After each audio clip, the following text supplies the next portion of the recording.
فوقاتي ضيحي كرفوشي فعيدان هانو فضل كان راعي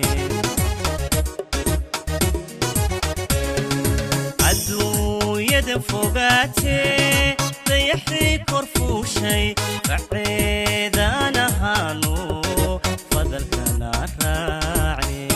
السلام عليكم ورحمة الله وبركاته. كلنتي وعنا وناكسن داوديال meel kasto nagala socotaan ku soo dhawaada barnaamijkeena tiknoolajiyada.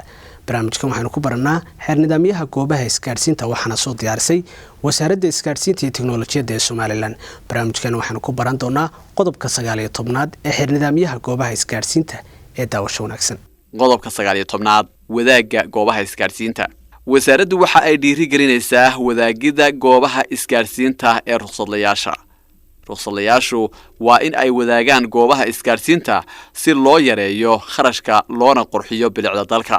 ruqsadluhu waa in uu raacaa dhammaan tilmaamaha wasaaradda ee waxyaalaha looga baahan yahay goobaha la wadaago. ruqsadlayaashu waa in ay ka wada shaqeeyaan qorsheynta goobaha la wadaago iyo buuxinta shuruudaha ku xusan xeer nidaamyahan.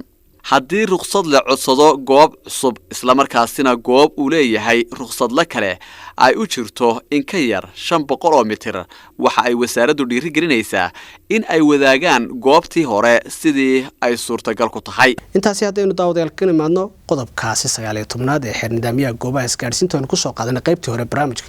qaybta labaadna waxaan idinku soo gudbin doonaa sharaxaadii qodobkan ee daawasho wanaagsan.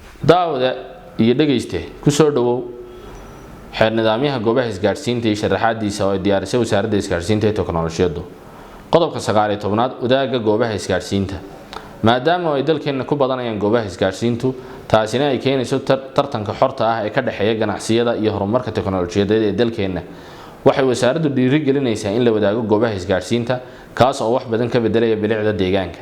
si haddaba taa loo suurtageliyo, wasaaraddu waxay diyaarinaysaa xeer loogu talagalay wadaagidda goobaha isgaarsiinta kaas oo lagu dabiqi doono ruqsadlayaasha iyo qandaraasleyda oo ay ku jiraan tilmaamaha looga baahan yahay wadaagga goobaha isgaarsiintu.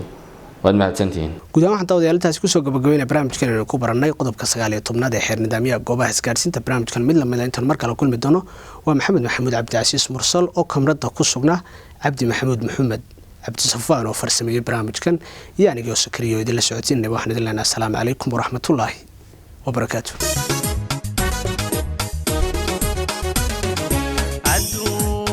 فوقاتي ضيحي كرفوشي فعيدان هانو فضل كان راعي